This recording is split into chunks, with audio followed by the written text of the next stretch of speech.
noite, meus irmãos e irmãs. Em primeiro lugar, agradecer a Deus, né, essa oportunidade de trabalho, essa oportunidade aí de interação entre a gente. Então, eu queria agradecer muito ao convite da Irmanda, né, com essa oportunidade de trabalho, com essa oportunidade aí de troca de impressões nesse primeiro encontro nosso durante o ano, né. Um início de ano, mesmo que seja simbólico, ele é muito importante para nós ainda no nosso estágio de evolução, né? É claro que é simbólico, né? Mas essa necessidade, ainda a gente precisa desse sentimento de renovação, desse sentimento de recomeço. É claro que isso é só uma percepção, né? Não existe nada que delimite realmente a diferença entre 31 de dezembro e 1º de janeiro. Somos nós como encaramos isso. Mas esse recomeçar é fundamental para a gente ainda, né? Nós ainda precisamos disso para trabalhar a nossa jornada. Então, agradecer então mais uma vez o amor e caridade pela oportunidade de trabalho. Vamos fazer uma oração para iniciar a nossa conversa na noite de hoje. Pai de bondade, Mestre Jesus, espiritualidade amiga, aqui estamos, Pai, como irmãos, mas essa oportunidade que nos dada para essa troca de ideias, essa troca de impressões, hoje em específico sobre alguns ensinamentos em Jesus em relação às dificuldades que são interpostas em nosso caminho. Ajude-nos, Pai, para que possamos ter a coragem, a resignação e a predisposição de continuarmos, apesar dos desafios que todo processo de evolução, de todo processo de crescimento espiritual nos impõe. E ajude-nos também, Pai, a termos a compreensão da necessidade de nos darmos as mãos como irmãos, para assim caminharmos com mais passos, mais firmes, com menos tendência a erros na direção de Ti. Pedimos que essas luzes de compreensão, bondade, se expandam e toquem a todos nós que estamos próximos e aqueles que estão distantes nos dois planos da vida. Que Teu amor, Tua paz, Tua luz estejam sempre conosco, hoje e sempre, que assim seja. Gente, então, mais uma vez, muito obrigado mesmo aí pela participação de vocês. Lembrando que essa aqui é uma transmissão ao vivo, então aqueles ali gostam, sabem que eu gosto da participação de quem se sentir à vontade através do chat, tá? Como é uma transmissão ao vivo, às vezes tem um retardo entre quando vocês colocarem a pergunta e ela chegar aqui para mim. Mas assim que ela chegar e poder eu lê-la aqui, a gente interage, tá bom? Bom, então, como está indicado aí, hoje a gente vai trabalhar sobre esse tema aí, Jesus e desafios, tá?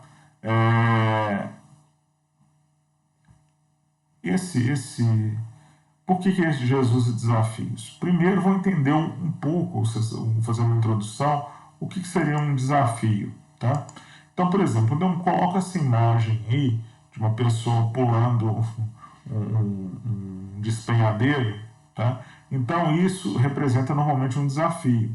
Se a gente olhar uma das acepções que desafio tem lá no dicionário, poderia isso aí, ó, é um ato de instigar alguém para que realize alguma coisa que põe à prova seus conhecimentos, competências, capacidades e ou habilidades. Então, o desafio é algo que me tira da minha situação, do meu lugar comum, né? Hoje em dia a gente fala assim muito usa a expressão da zona de conforto. Então, o desafio normalmente representa algo que eu não faço usualmente, tá? Como está dizendo aí, e vai um pouco além disso. Além de não ser algo usual que eu faço na minha rotina, porque eu já tenho feito no passado, normalmente um desafio implica em um ir além a mais, tá? Porque não é só fazer uma coisa que eu não faço, mas é algo que me exija algo além de mim, tá? Algo que realmente me proponha que eu tenho de me esforçar para realizar. Tá? Então, o desafio é uma coisa no nosso conhecimento aqui que vai além desse usual, que vai além do meu dia a dia. É como a gente diz, que tira-nos rotina, mas que seja algo realmente que tenhamos de nos esforçar, tenhamos de ter um empenho maior para conseguir. Tá? A gente vai trabalhar ao longo da nossa conversa, eu esqueci de colocar essa questão do Jesus e Desafios, eu esqueci de colocar que isso, na verdade, é o primeiro capítulo de um livro chamado Jesus, eu estou colocando aqui no site, Jesus e Atualidade, tá? Da Joana de Ângeles, estou escrevendo aqui no site, tá?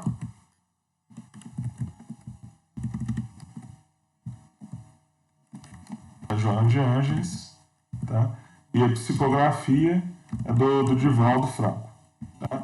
Então a gente vai trabalhar no dia de hoje o primeiro capítulo desse livro. O livro tem várias lições, tá, gente? Eu aconselho para aqueles que ainda não leram, tá? Dar uma olhada nele. Tem várias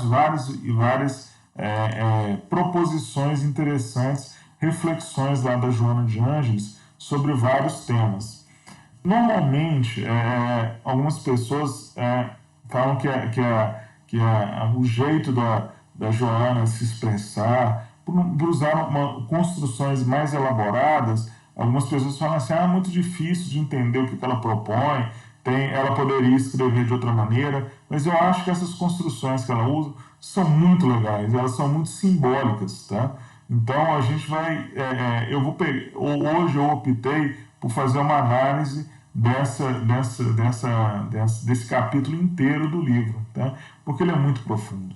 E eu acho que uma palavra para definir o ano de 2020, para mim, uma das que poderiam ser aplicadas seria justamente essa, seria desafio.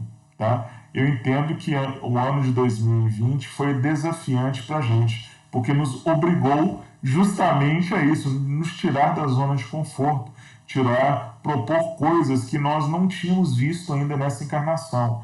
Talvez alguns de nós em outras encarnações tenham passado por eventos de magnitudes talvez semelhantes, não sei avaliar isso, mas com certeza impactantes para a humanidade, né? Como talvez a gripe espanhola, como a peste negra e outros eventos. Eu não sei se nós estávamos encarnados nessas épocas desses eventos ou se no momento que a gente estava encarnado estavam em regiões que enfrentaram essas questões de doenças generalizadas aí. Mas, então, eu acredito que elas foram desafiantes, muito, né? Assim como 2001 foi desafiante em relação à Covid. E eu acho que 2021 também vai ser um ano de desafios, tá? Não sei se maiores ou menores, mas desafios também em relação à nossa forma de conduzir a vida, a nossa forma de comportamento. Então foi por isso um dos motivos também que eu escolhi esse primeiro capítulo do livro Jesus e Atualidade da Joana de Ângeles. Tá? Ela começa assim, o capítulo. Vamos lá. O processo de evolução constitui para o espírito um grande desafio. Então, o que a Joana está alertando? Ela já abre o capítulo lembrando isso, né? Que evoluir não é automático, evoluir não é simplesmente existir. Tem uma lição lá, se eu não me engano, a lição 104 lá do livro Palavras de Vida Eterna, que Emmanuel fala justamente sobre isso, né? A diferença entre existir e viver. Ele abre a lição falando isso. A pedra existe, a planta existe, o animal existe, nós existimos, tá? Mas viver é um passo além de existir, tá? O viver ele vai além, tá? Então, para eu realmente viver o meu processo de evolução, eu tenho que compreender que isso é um desafio. Eu não vou evoluir automaticamente, tá? A Joana está falando isso, é um grande desafio. Eu desejar me tornar um ser melhor é um passo que eu dou? Mas é o suficiente para me tornar melhor? Não, de forma nenhuma. O fato de eu desejar implica que eu preciso ter uma compreensão. Eu entendo que o meu estágio atual não é legal, eu preciso dar um passo a mais, eu preciso evoluir, beleza. Mas o mero fato de desejar não nos torna melhores, tá? Então, a Joana, ela já abre o capítulo alertando sobre isso. Evoluir é desafio. E dos grandes, não é o pequeno. Então, para nós evoluirmos, nós vamos ter que fazer escolhas, tá? Eu vou ter que deixar a minha posição atual e ir para uma outra posição diferente. É isso que ela vai analisar ao longo do capítulo, sobre essas escolhas que eu tenho que fazer no meu processo para realmente evoluir. Olha, acostumado às vibrações mais fortes no campo dos sentidos, somente quando a dor o visita é que ele começa a aspirar por expressões mais altas e elevadas, na quais encontra lenitivo, anelando por conquistas mais importantes. Olha como é que ela começa. Acostumado às vibrações mais fortes no campo dos sentidos. Gente, o nosso processo de evolução, a gente ainda é muito ligado à matéria. Então, os nossos sentidos, né? Tanto que, se vocês analisarem as que são ditas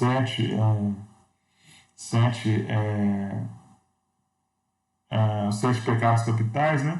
Normalmente eles são associados muitos deles são associados ao quê? A questões sensoriais, né? A gula é sensorial do paladar e do olfato.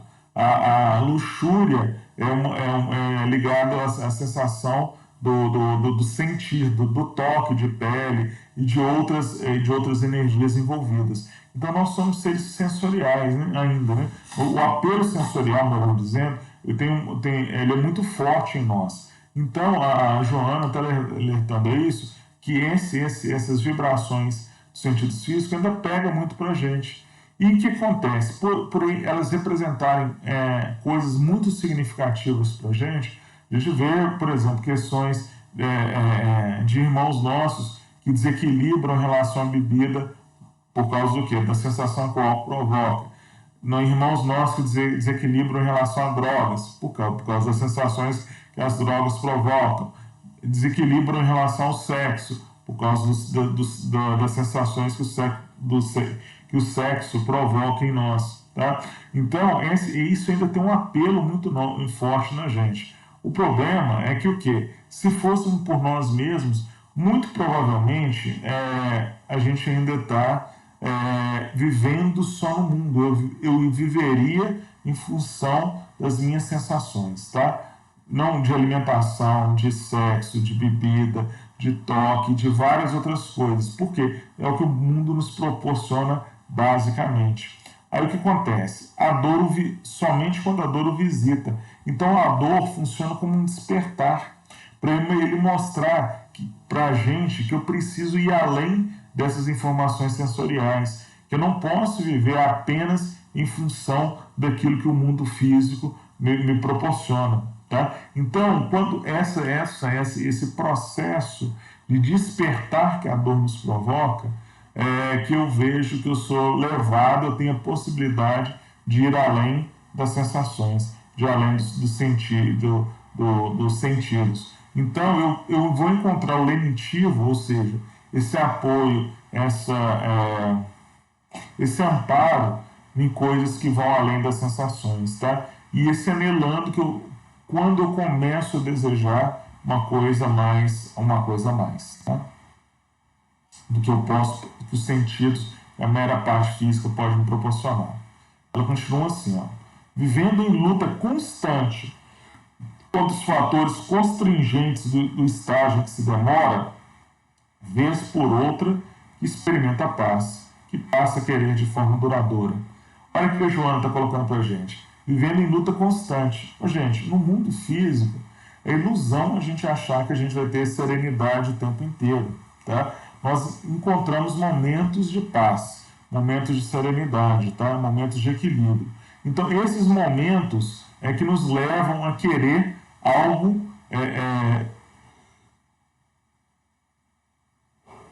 perdão, gente, algo de forma duradoura, algo que exceda o momento que eu estou vivendo, tá?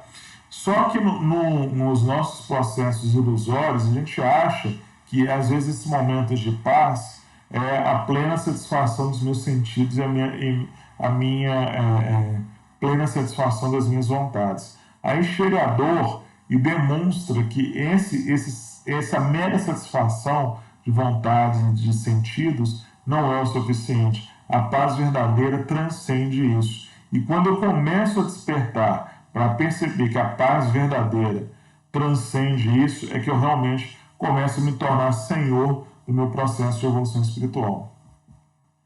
Ela continua assim. No começo, as dores são intervalos de bem-estar que o assinalam, até conseguir a tranquilidade com breve presença do sofrimento, culminando com a plenitude sem aflição. Então, nesse parágrafo, a Joana está explicando para a gente isso. No início, é mais perturbação, tá? Só que é mais ao apelo dos sentidos, é mais ao apelo das relações do corpo físico, tá? Chega um momento que aparece a dor. A nossa irmã, aí, a nossa companheira chamada dor, ela surge para nos despertar e perceber que tem outras coisas além do lado físico. Então, quando eu começo a buscar essas coisas, além apenas da satisfação do lado físico, eu começo a ansiar por esses momentos de paz. E uma hora chega que eu compreendo que a mera vontade de ansiar pela paz, a mera vontade de ansiar pela tranquilidade não é o suficiente. Eu preciso trabalhar por elas. Tá? Então, quando eu trabalho a primeira vez e consigo um momento de tranquilidade e paz, eu começo a trabalhar cada vez mais. E esses momentos começam a se tornar mais frequentes. Aí vai acontecendo uma inversão. Né? No início, o que acontece? Eu tenho muito apelo físico e pouquíssimos momentos de paz. Mais momentos de perturbação e momentos de paz. À medida que eu começo a trabalhar, eu acontecendo um processo de inversão, né? Os momentos de desequilíbrio, desarmonia vão diminuindo e os momentos de paz, esses momentos de serenidade, eles vão aumentando, até que chega esse momento de plenitude sem aflição, que é o que a Joana nos propõe, porque eu começo a trabalhar, eu começo a ser um agente realmente da providência divina. Eu começo a realmente ser um trabalhador pleno na área do bem. Tá? Então, quando eu aprendo a lição, não tem mais necessidade da dor aparecer no meu caminho. O despertar já foi realizado. Então, a dor, Deus é tão bom que Ele não manteria a dor no nosso caminho se ela não é mais necessária. Né? Se ela já cumpriu a missão dela do despertar, ela não acontece mais. De degrau em degrau ascende, caindo para levantar-se, atraído pelo sublime tropismo do amor. Tá? Ó, de degrau em degrau ascende, caindo, levantando, atraído pelo sublime tropismo do amor. Tá? Eu grifei algumas palavras, vocês verem, porque eu também, algumas aqui eu não sabia. Eu sabia o que era o tropismo, mas não sabia que tinha esse nome. Tá? O que ela falou de tropismo do amor? Se a gente olhar no dicionário, tropismo é essa característica de uma planta de ir numa determinada direção sob influência de algum fator externo. Por exemplo, você vê que tem algumas plantas que crescem na direção da luz, outras sofrem o efeito da gravidade. Tá? Então, tem uma planta, ela cresce numa determinada direção através desse efeito físico, a luz, a gravidade ou outra coisa nesse sentido. Então a Joana está falando, ela usou essa mesma expressão de tropismo do amor. Então nós também somos, tendemos a crescer espiritualmente atraídos pelo amor. E a gente é fácil de ver, da gente ver isso, né? Quem não gosta de ser bem tratado, quem não gosta de receber uma atenção, quem não gosta de receber um carinho. Então, essas manifestações, ainda que mais simples do amor, nos causam bem. Então, por querer manter essas sensações, por querer compreender que isso é legal para mim, é que eu também tendo a me desenvolver em relação ao amor. Eu sou atraído por esse tropismo. Essas sensações me causam bem-estar e eu tento desenvolver em relação a essa área. Ela fala assim, conseguir o estágio mais alto significa triunfar. Então, todos nós estamos a caminho da luz, como diria Emmanuel, mas nós precisamos fazer esses esforços de trabalhar para que essa luz na nossa vida ocorra de maneira perene. Tá?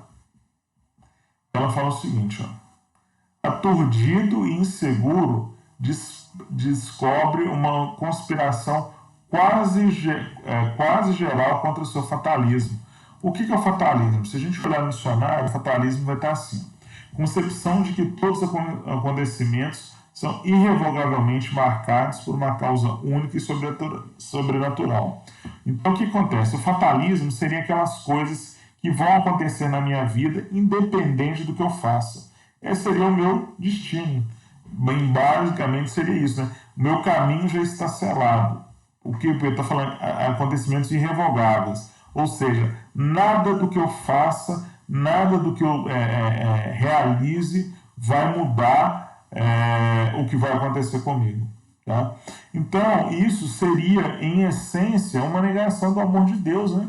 Então, nada do que eu faço, nenhum ato que eu fizer, tudo já está definido.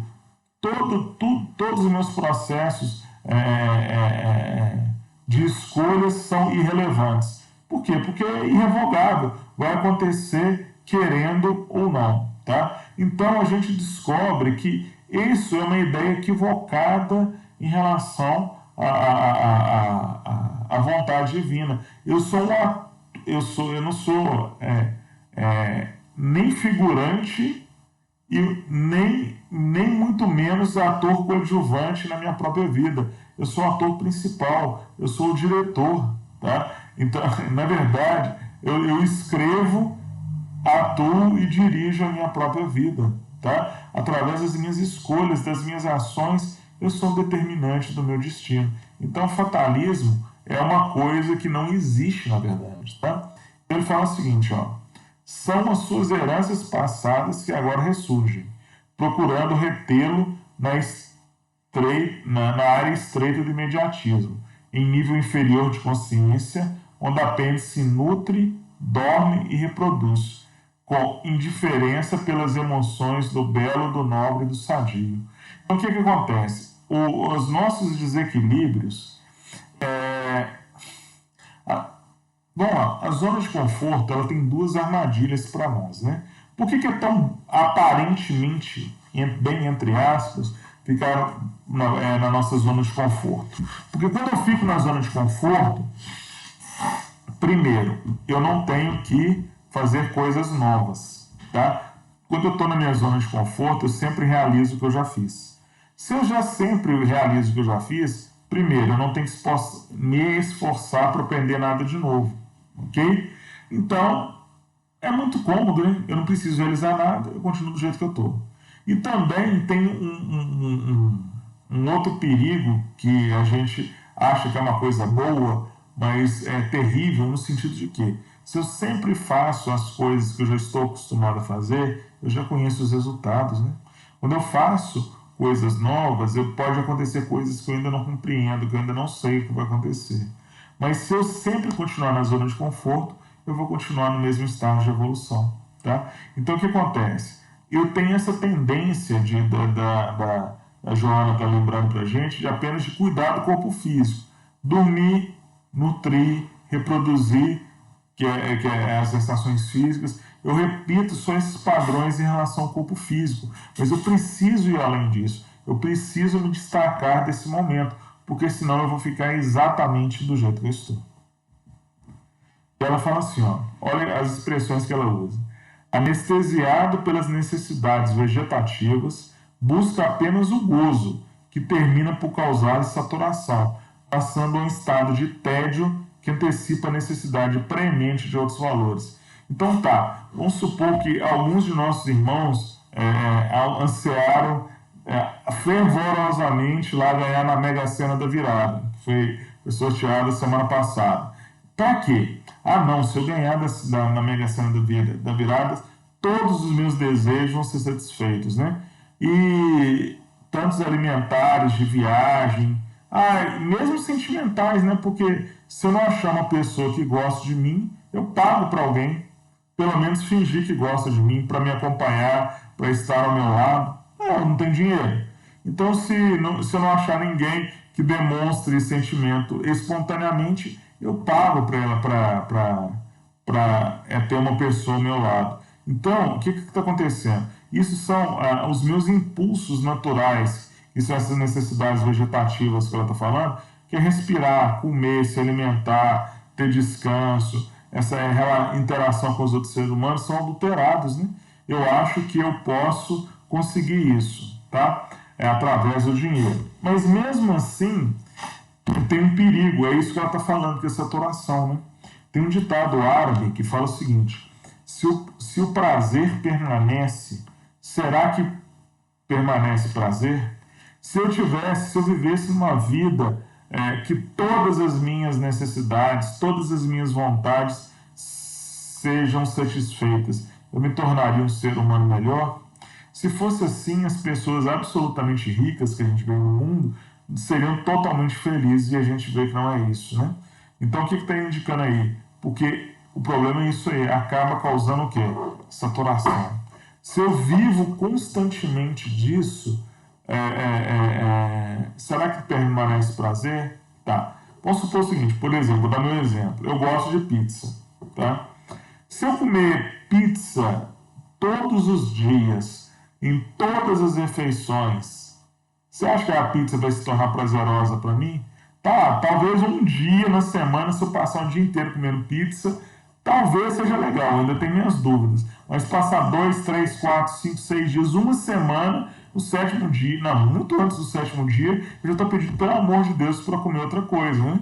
A gente vê isso, às vezes quando exagera na comida, aí tem que comer aquela comida vários dias. No primeiro você pode ter achado ela maravilhosa, tá? Mas põe ela comendo 2, 3, 4, 5 dias direto. Você olha para ela na geladeira e fala: não, pelo amor de Deus, não aguento mais isso. Então, tudo que causa prazer, quando o prazer permanece, ele tende a saturação, tá? Por um lado, a saturação tem esse lado legal dela também, de que de eu querer algo novo, tá? Me levar a um estado de falar: não aguento mais isso, eu preciso fazer algo diferente, tá? Então a saturação tem esse aspecto positivo quando ela é bem utilizada, de querer fazer algo diferente, de sair da situação do usual. Lentamente desperta para realidades que antes não sensibilizavam e de repente passa a significar-lhe a meta conseguir, sentido estimulado a abandonar a inoperância. Eu vivia tanto tempo na ilusão da plenitude, da satisfação do que eu quero, do que eu desejo, do que é bom, que eu acho que é bom para mim. Olha, só no eu. Quando eu saturo disso, eu começo a eu tenho a chance de perceber que existem outras coisas, que antes coisas que eu não dava valor, tá? De tanto comprar pessoas, eu começo a valorizar depois que esse sentimento, quando comprado, na verdade é uma ilusão, né? De comprar carinho, afeto, interesse, esses outros movimentos, eu vejo que isso não me satisfaz mais, né? Então eu começo a perceber que para eu construir isso significativamente eu tenho que cultivar. Não é automático, precisa de trabalho, precisa de esforço. Tá? Aí que eu começo a me despertar para coisas maiores na minha vida. E olha aí, com essa vontade de querer coisas diferentes, como a Joana está indicando aí para a gente, eu sou estimulada a abandonar a inoperância. Tá? Então, eu que tenho que abandonar o meu modo antigo de viver. eu que tenho que fazer diferente. O psiquismo divino nele latente responde aos apelos superiores e desatrela-se do cárcere celular, qual antena que capta a emissão de mensagens alcançadas somente nas ondas em que sintoniza. Olha que interessante. Está falando o seguinte: todos nós temos, como fomos criados à imagem e semelhança de Deus, não em carne física, né, gente, mas em espírito, nós temos uma conexão com o Pai. Tá? Então, esse psiquismo divino, essa fração de Deus que há em nós, ela funciona como uma antena captando as emanações, as indicações de postos mais elevados no universo, de possibilidades maiores da criação. Então, isso acaba me tocando, tá?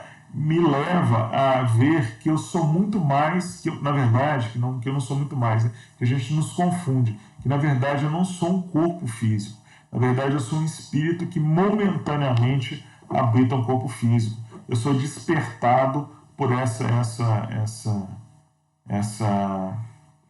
aspiração por coisas maiores, tá? Que vem essas influências que vêm do alto.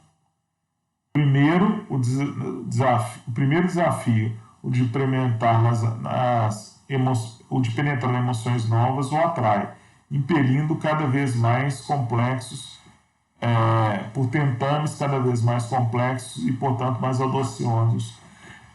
Eu faço experiências e vejo que algumas sensações, por exemplo, de ajudar, quando eu ajudo uma pessoa, eu vejo que ele me faz um bem tão grande, que eu vejo quando alguma pessoa vira para você e diz um muito obrigado, mesmo, não apenas por uma formalidade social, mas um muito obrigado de coração. E você vê que através de um ato seu, você vê um olho de uma outra pessoa brilhar, quando você fala assim: ô Pai, obrigado porque eu sei que foi pequeno, mas eu consegui fazer uma pequena diferença na vida de uma pessoa, tá? Um pequeno ato meu fez diferença na vida da pessoa. Isso faz toda a diferença do mundo, né? Deixa eu ver aqui, a irmã está falando, fazer o bem, fazer o bem faz o bem, né? É isso mesmo, irmã, fazer o bem faz bem. Nós somos tocados por isso, né? E é legal, né? Isso aí, a gente passa a se querer ser da nossa vida e a gente não percebe o momento que ser atuante na vida do outro quase vira um automático. Nós passamos a nos dispor. Eu acho estranho quando a pessoa fala assim: acho tão estranho as pessoas se oferecerem para ajudar. Eu falo, mas se oferecer para ajudar, eu acho que é tão legal por causa do bem que isso nos toca, né? Então isso já é um despertar. Então essas emoções que Joana está falando nos tocam e a gente vai querendo cada vez mais. Eu percebo que eu só consigo isso com o meu exercício constante no bem. Experimentando esse prazer ético e estético, diferente da brutalidade do primarismo, acostuma-se com ele e esforça-se para novos cometimentos, que a partir de então já não cessam, desde que encerrado um ciclo, qual espiral infinita, outro prazer se abre atraente, parecendo-lhe cada vez mais fácil. De tanto fazer o bem, ele passa a ser uma constante na minha vida. Eu não tenho que me esforçar. Antes, por exemplo, se eu era um homem e queria ter uma relação sexual com uma mulher, eu violentava essa mulher. Eu achava, eu quero fazer aquilo. Mas aí depois eu compreendo que isso é uma sensação vazia. Por quê? Eu estou obrigando um outro ser humano a impor algo que é contra a vontade dele, tá? É uma violência inominável. Mas aí depois eu percebo que quando há um afeto, a relação se torna diferente. Quando há um carinho, a situação se torna diferente. Quando eu vejo que, quando eu estou com fome, eu vou lá e tomo a comida de alguém, aí eu satisfiz a minha necessidade daquele momento. Mas eu vejo que aquele ato de violência me predispõe a alguém depois chegar e tomar a comida que eu estava precisando naquele momento. Depois eu compreendo a necessidade de compartilhar, de ajudar o outro, de encarar ele como igual. Esses sentimentos, eles me causam tão bem quando eu olho o outro como igual, eu respeito o sentimento dele, quando eu me predisponho a compartilhar aquilo que eu tenho. Isso me faz tão bem que eu passo a ser uma constante da minha vida. E cada vez que eu faço isso, se torna mais fácil, né? A gente vê isso, né? Se eu for lá na academia e fazer exercício, no primeiro dia, quem já passou na academia já sabe isso, né? O primeiro dia, depois você vai na academia, você fica o quê? Você fica pedindo, pelo amor de Deus, para morrer, né? Porque dói tudo, né? Dói partes do corpo que você nem imaginava. Mas com o passar do tempo, aqueles exercícios vão ficando mais simples e na academia geralmente são propostos outros exercícios, porque aquilo ali você já faz mais fácil. Aquilo que te quebrou no primeiro dia, vai tranquilo. Você tem que se propor outros desafios para continuar o seu movimento, o seu desenvolvimento físico. No movimento espiritual é a mesma coisa, gente. Tá? A proposta é semelhante. A Joana vai falar isso um pouco mais para frente. Olha que frase muito, muito significativa. Tudo na vida são desafio às resistências. Então, o que acontece? A vida toda hora nos propõe coisas nos nossos pontos de resistência. Tá? Nas minhas ideias mais ferrenhas, que estão em desalinho com as leis divinas, eu sou chamado a revê-las a todo o instante. Tá? Então, tudo na vida são desafios e resistências. Tudo aquilo que eu não sei lidar bem, tudo aquilo que eu não tenho dificuldade, vai ser me proposto coisas para trabalhar. Quanto mais eu falar assim, nossa, eu não tenho paciência nenhuma com esse tipo de pessoa, o que vai acontecer? Cada vez mais vai ter pessoas com determinado tipo de atitude na sua vida. Ah, eu não suporto fulano de tal porque ele age dessa e tal maneira. Vai aparecer pessoas que agem dessa e tal maneira com você. Então, quanto eu tenho esses desafios constantemente. Tudo aquilo que normalmente eu fujo dele, eu sou colocado à prova a todo instante. Por quê? Porque é assim que eu quebro. Não é fugindo da dificuldade que eu tenho que eu vou aprender a lidar com ela. É um trabalhar constante que as coisas se modificam, né? Olha, a lei de entropia degrada a energia que tende à consumpção para manter o equilíbrio térmico de todas as coisas. Tá? O que é entropia? Entropia é um princípio físico, tá? É uma medida do grau de desorganização de um sistema. O que acontece isso? Você pegar um cubo de gelo e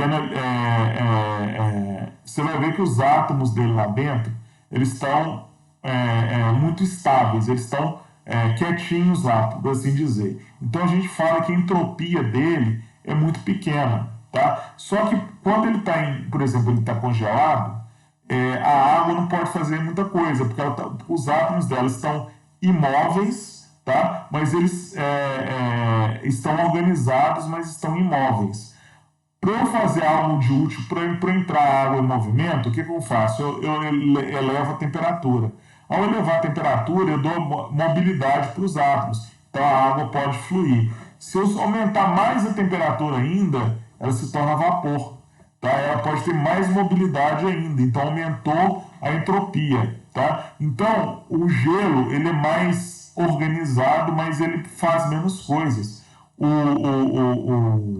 A água tem mais, temperatura maior, tem mais mobilidade, tá? O vapor tem mais mobilidade ainda, ele tem mais entropia. Eu aumento a desorganização, mas eu aumento a mobilidade.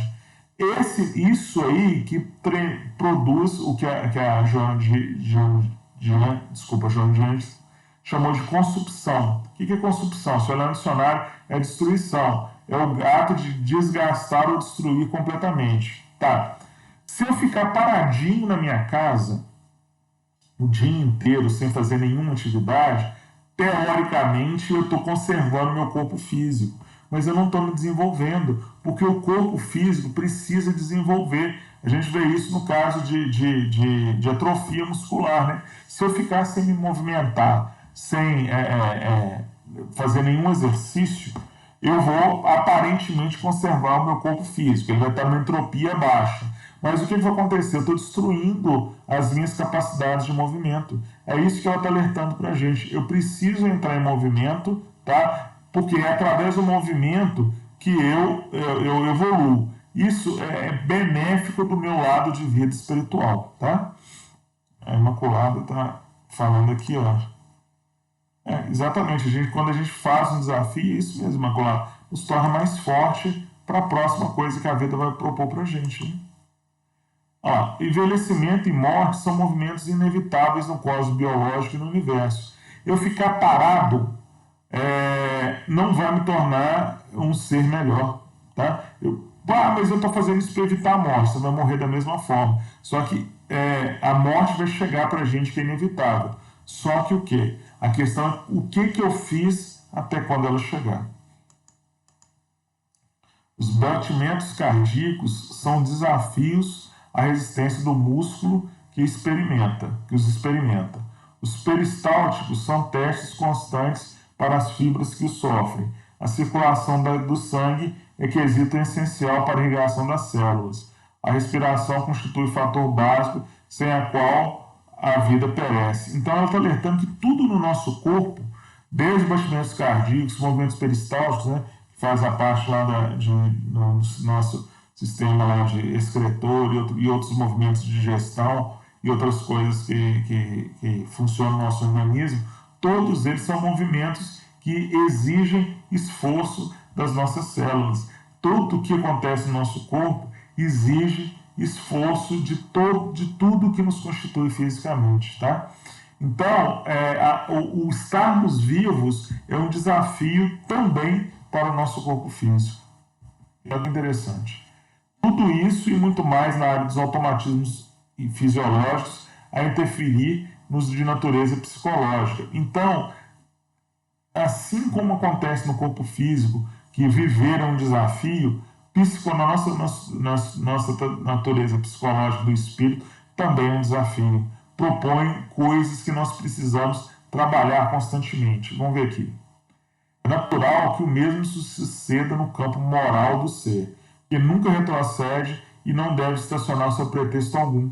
Então, tudo na lei divina evolui, né? Tudo na criação divina evolui. Nós devemos também compreender que nós precisamos. E não há pretexto algum, como ela nos alerta, que nos impeça de evoluir. No progresso, a evolução é inevitável. Tá? Todos nós temos de evoluir, gente. Não tem como permanecer estagnado ad eterno. Por quê? Vai acontecer que a nossa amiga dor vai mudar de intensidade, de foco, de modo de atuação, até que eu tenha esse despertar, que eu preciso progredir, eu preciso mudar, eu preciso evoluir. A felicidade é o ponto final. Não cabe ao homem retroceder na luta, senão para reabastecer-se de forças e prosseguir nos embates. Tá? Então, o que cabe a gente, às vezes, ter momentos de descanso, aumento de serenidade para recuperar a força. Né? Você está na academia, vou estar naquele exemplo. Então, a hora que eu estou fazendo uma série de exercícios, tem hora que eu preciso parar, descansar um pouco para retomar a série depois. Espiritualmente acontece a gente com a mesma coisa. Tem horas que eu dou essa parada, mas o processo de evolução precisa continuar. O crescimento de qualquer ideal é resultado dos estágios inferiores vencidos, das etapas superadas, dos desafios enfrentados. Então, o que acontece? Todo o meu crescimento atual depende do que eu já fiz ontem. E é interessante isso, e graças a Deus que acontece isso. Quanto mais eu realizar o bem, mais as ações no bem me parecem naturais, menos esforço eu tenho que fazer em relação a ele, né? Porque eu já singrei aquele caminho, eu já passei por em certas formas, eu já sei o resultado de determinadas ações. Então, praticá-las novamente se torna mais fácil para mim. Então, o crescimento, a evolução nossa é progressiva nesse sentido de quê? De quanto mais eu faço, mais fácil se torna para mim. A sequoia culmina a altura e o volume máximo, célula a célula. Eu peguei e fiz sequoia. Não sei se muitos aqui sabem, mas a sequoia é uma das árvores mais significativas do mundo, né? Porque, na verdade, A maior árvore que existe no planeta Terra atualmente é o quê? São sequoias. Tá? Eu não sei se a maioria das pessoas tem noção do que é uma sequoia em tamanho natural, mas aqui dá para ver, ó. Então, através dessa imagem aí, ó, tem essas crianças aí perto de uma sequoia, tá? Tem sequoias com mais de 100 metros de altura, na faixa de 110 metros de altura. Tem sequoias que são da altura de prédios de 40 andares, ok? Só para ter uma ideia do tamanho de uma sequoia, tem essa imagem aí, ó, que eu vejo uma sequoia, aqui está a Estátua da Liberdade e aqui está o Big Ben, lá em Londres. A sequoia passa em muito aqui da Estátua da Liberdade inteira e do Big Ben.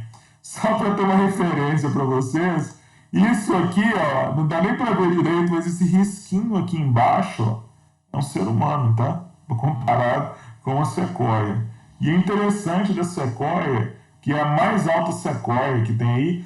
E tem sequoias também que, além de serem dessa altura que é quase inimaginável para a gente de uma árvore, tem algumas sequoias que elas são milenares. Tem sequoias de 4.000 anos. Quando Jesus passou por aqui, há sequoias que já eram ancestrais, né? Tem sequoias que quando Jesus veio já estava 2.000 anos aqui no planeta. Né? E toda sequoia começou assim, ó, uma pequena semente.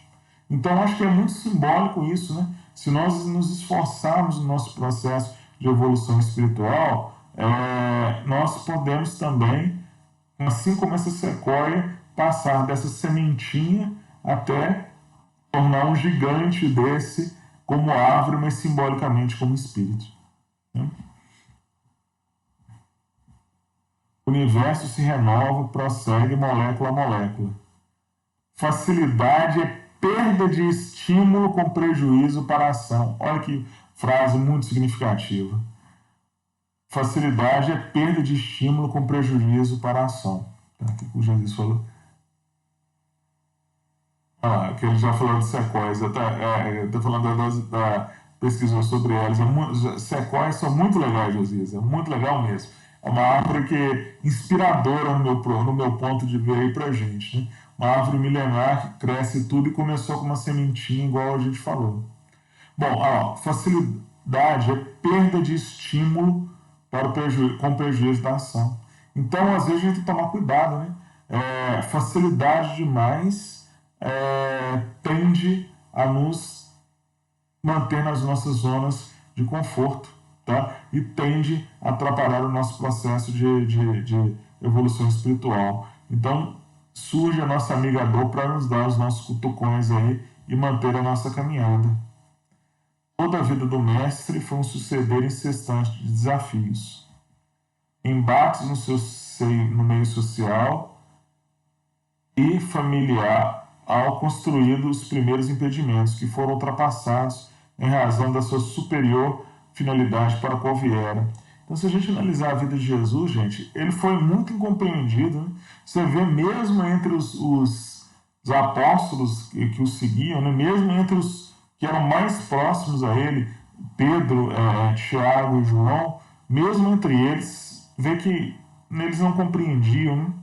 E mesmo assim ele continuou. Na família dele, as pressões por viver num mundo tão material, tão apegado às vezes aferroado às coisas passageiras, ele teve que lutar com tudo isso. Ele não aceitou carregar o fardo do mundo em caráter de redenção dos outros, mas ensinou a cada um conduzir o seu próprio compromisso em paz de consciência. Não assumiu as tarefas alheias, nem deixou de demonstrar como fazê-las. No entanto, altaneiro, sem presunção, tampouco sem covarde. Então, a Joana está lembrando para a gente que Jesus não carrega o nosso fardo. Né? O que ele disse para a gente? Cada um tome a sua cruz, tá? E siga-me. Então, ele está falando que ele não vai carregar a nossa cruz, ele não vai carregar o nosso fardo. Ele vai o quê? Nos indicar a maneira de tornar esse fardo cada vez mais leve através das ações do bem. Porque quem colocou esse fardo nas minhas costas fui eu. Sou eu que tenho que carregá-lo, sou eu que tenho que dar um jeito nele, tá? Mas não adianta fazer oração para Deus, para Jesus, para tirar um fardo de mim. Isso não vai ser tirado não, gente. O que vai acontecer é o quê? Vai acontecer mecanismos que a vida vai colocar para mim para que eu torne o carregar desse fardo mais leve, seguindo os ensinamentos aí de Jesus. Os desafios da sociedade injusta e arbitrária chegaram-lhe provocadores, mediante insinuações, pessoas e circunstâncias. Apesar disso, sem deter-se, ele continuou íntegro, enfrentando sem ira e sem medo. Você não vai ver Jesus falando assim, o mundo que eu estou vendo é difícil, o mundo que eu estou vendo é complicado, não dá para trabalhar com César, com os interesses daqui do mundo. É claro que ele já sabia de todas essas dificuldades que ele enfrentaria nessa passagem que ele teve aqui pelo mundo material. Mas nem por isso, por compreender ainda a essência íntima de nós, em cada profundidade, ele não se furtou isso, né? Então, ele aceitou os desafios de tudo aquele mundo, quando ele veio e propôs, porque compreendeu que isso era importante para nós, né? Passou aquele tempo, todavia, permanecem os resíduos doentios. Alterou-se as paisagens, não os valores que prosseguem relativamente os mesmos, gerando os obstáculos e insatisfações. É claro que as condições de vida no nosso mundo atual não tem nem comparação com a época de Jesus, né? Então, quando Jesus passou. Então, as condições de vida melhoraram, não, ou melhor, as possibilidades materiais que a gente tem, tecnológicas do mundo, não tem termo de comparação com aquela época, é óbvio que é isso. Mas o que acontece? Passou-se o tempo, beleza, a paisagem mudou, ou seja, o mundo físico apresenta mudanças diferentes. Mas será que os valores mudaram? Eu acho que não, né? A gente moralmente evoluiu ainda muito pouco em relação à época de Jesus. Tá? Então a Joana está lembrando isso pra gente. Ela fala o quê? Enfrenta os desafios da tua vida serenamente. Não aguardes comodidades que não mereces. Quando eu tiver andado suficiente, as dores naturalmente irão surgir da minha vida. Tá? As dores permanecem na minha vida porque eu preciso andar. A gente ainda precisa dos orgulhões ainda para nos levarem a nos mover para frente. Quando eu me esforçar no bem e eles não forem mais necessários, pode ter certeza que eles não serão, quando eles não forem mais necessários, eles não continuarão. Tá?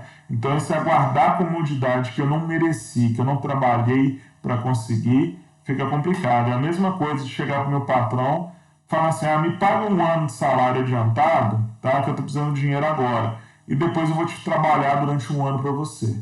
A gente sabe que no mundo físico não funciona assim. No mundo espiritual também é a mesma coisa. Eu não vou conseguir nada pela qual eu não tenho merecido, nada pela qual eu não tenha trabalhado por ela. Realiza a tua marcha indômito, perseverando os teus valores íntimos e aumentando-os na ação diária. Então, aumentando-os na ação diária. Evolução é ação, tá, gente? Eu não consigo evoluir sem agir.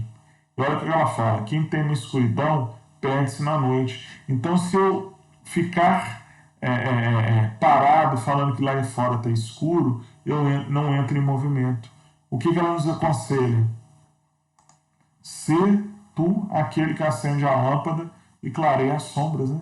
Se o mundo está escuro, se o mundo está pouco chamativo a meu processo de evolução, que Jesus fala? Para nós nos tornarmos a luz do mundo, né? Que nós iluminemos o nosso caminho e o caminho daqueles que o Pai colocar na nossa jornada. Tá? Ser a luz que clareia as sombras. Desafiado, Jesus venceu. Ele venceu o mundo, né? As nossas ilusões, as nossas dificuldades e propôs um caminho.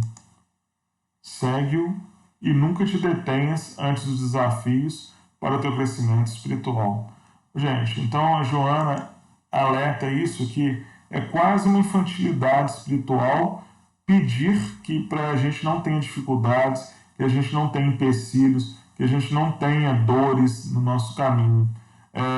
O que a gente deveria fazer, como ela nos exorta aí, é seguir o exemplo de Jesus.